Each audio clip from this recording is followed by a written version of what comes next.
What's going on, guys? This is GhostX. Welcome back to another video. This is just a quick update of the controller settings after the new update 1.1.35, and especially, having like a different reticle. This is the new reticle and how to change the colors of it as well. So let's get started. If we go to options and if you go to HUD and then you go all the way down to crosshair. So basically you start right here, but you have to go all the way down to crosshair. Once you're here, you will see the new add, which is the custom reticle color, and usually it's off like this. And you can just go ahead and turn it on, and then you can choose the color that you want. I mean, it's pretty cool to have, color for the reticle, but it doesn't apply to all kinds of, the optics, because some optics are like too tiny to see even the reticle. So I don't see that much of a difference. However, I feel like, having a different color for the reticle, maybe like an encouragement to use something like this optic right here. But anyways, that's the reticle color that comes with this new update. Moving on, I didn't change that much of the controller settings. There is one thing that stood out that I wanted to kind of, explain to you guys, that I actually had to change to have like a better gameplay, but I don't know, maybe like it's just a false perception. Maybe it's just me and there's really nothing changed to the recoil and the gun sensitivity and whatnot. However, in the new update, they mentioned something like improved consistency of recoil modifiers when using controller across different weapons.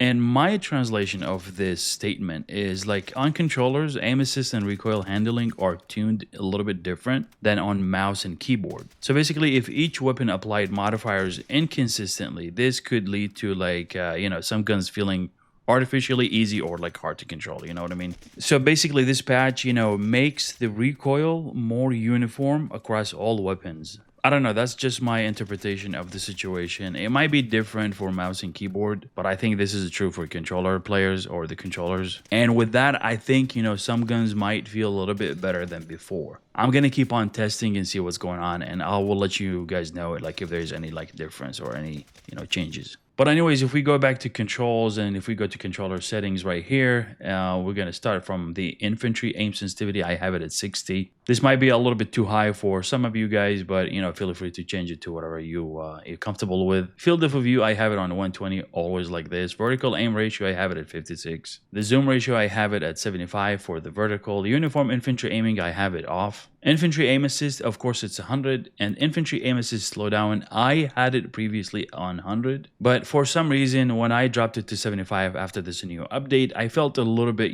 better gameplay. And like I said, it could be just a false perception. I don't have like a clear evidence of what this caused or changed in my gameplay. But I can tell you that dropping it to 75 felt a little bit better than before. The infantry aim input curve, I have it at Battlefield 3, and the zoom aim input curve the same at Battlefield 3. The infantry stick input acceleration preset, I have it on a standard. And with this being on a standard, the infantry aim left and right acceleration, it stays on 70. I wouldn't change this one. The movement, I think these are very personalized, options that you can change based on what do you like to do and how do you like to play. For zoom, I have the infantry weapon zoom on hold. I have the steady scope on hold as well. The zoom aim sensitivity, I have it on 120. Zoom transition smoothing, this one continue to be off. There is no change to this one. I wouldn't change it at all. And all of my zoom sensitivity from 1x all the way down to, let's see, like 4.5, I have it at 80%.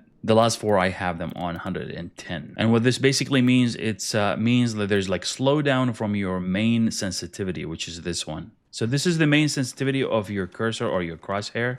And this is the zoom sensitivity, and you want this one to be a little bit slower than just, moving your gun without any, ADS. These behaviors are also very optional and very personal, I meant, and, it's completely up to you. Now, this is pretty much it. These are just the only minor changes that I did for the controller settings. If you want more details about the controller settings, about, other things that we didn't mention in this video, you can check my prior video that I did about my controller settings, and I will leave the link in the description for you. But for now, I'm going to leave you with a little bit of a gameplay so you can see the changes, or maybe like to see like how my controllers are working for me. And I hope this video was helpful. Don't forget to hit like and subscribe if you want to see more content, and I'll see you guys in the next one. Cheers.